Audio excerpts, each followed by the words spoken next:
안녕하세요, 여러분. 오늘은 실제 법원에서 있었던 흥미로운 사건 하나를 쉽게 풀어서 설명해 드릴게요. 부산지방법원에서 다뤄진 아파트 조합 가입금 반환 소송 이야기입니다. 사건의 주인공들. 이 사건의 주인공은 두 명입니다.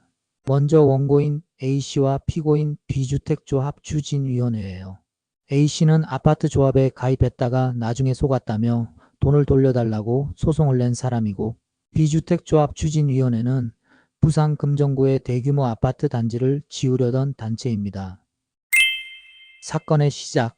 이야기는 2020년 3월부터 시작됩니다. A씨는 새로 짓는 아파트에 관심이 있어서 B조합의 홍보관을 방문했어요. 그곳에서 담당자 E씨로부터 사업 설명을 듣고 가입 신청금 150만 원을 냈습니다. 그리고 4월 3일에는 정식으로 주택조합 가입 계약을 맺으면서 계약금 1,000만 원과 업무 대행비 중 나머지 1,850만 원을 추가로 지급했어요.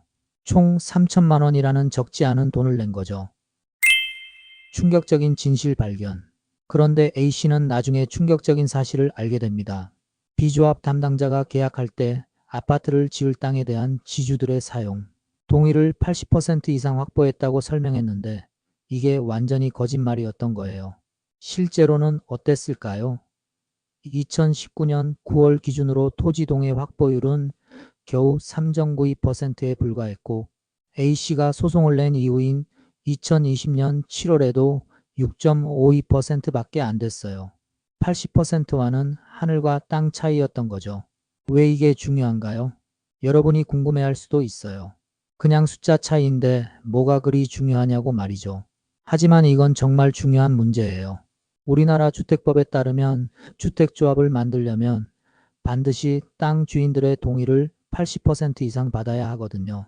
즉, 이 조건을 못 맞추면 아파트 자체를 지을 수 없다는 뜻이에요. 법원은 어떻게 판단했을까요? 법원은 이런 경우를 기망행위, 쉽게 말해 사기라고 봤습니다. 계약할 때 중요한 정보에 대해 거짓말을 하거나 숨기는 것을 말하죠. 특히 이 사건에서는 토지 동의율이 아파트가 실제로 지어질 수 있는지를 결정하는 핵심 정보인데, 이에 대해 완전히 거짓 설명을 한 것이 명백한 사기 행위라고 판단했어요. 법원은 만약 A씨가 진실을 알았다면 절대 계약하지 않았을 것이라고 보고 민법 제110조에 따라 A씨가 계약을 취소할 수 있다고 결정했습니다. 최종 판결 결과, 결국 법원은 A씨의 손을 들어줬어요. B조합은 A씨에게 받았던 3천만 원을 모두 돌려주고 여기에 소장이 전달된 다음 날인 2020년 6월 26일부터 돈을 다 갚을 때까지 연 12%의 이자까지 쳐서 지급하라고 명령했습니다. 소송 비용은 누가 냈을까요? B조합이 불복해서 항소했지만 역시 졌어요. 그래서 1심과 2심의 모든 소송 비용을 B조합이 부담하게 됐습니다. A씨는 승소했으니 소송 비용 걱정 없이 돈까지 돌려받게 된 거죠.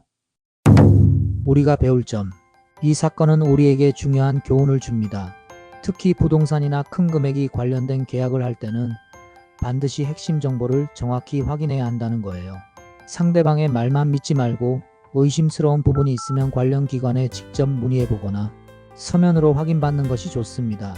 여러분도 앞으로 어떤 계약을 할 때는 꼼꼼히 따져보고 중요한 정보는 반드시 확인하는 습관을 기르시길 바라요. 오늘 판결 설명은 여기까지입니다. 시청해주셔서 감사합니다.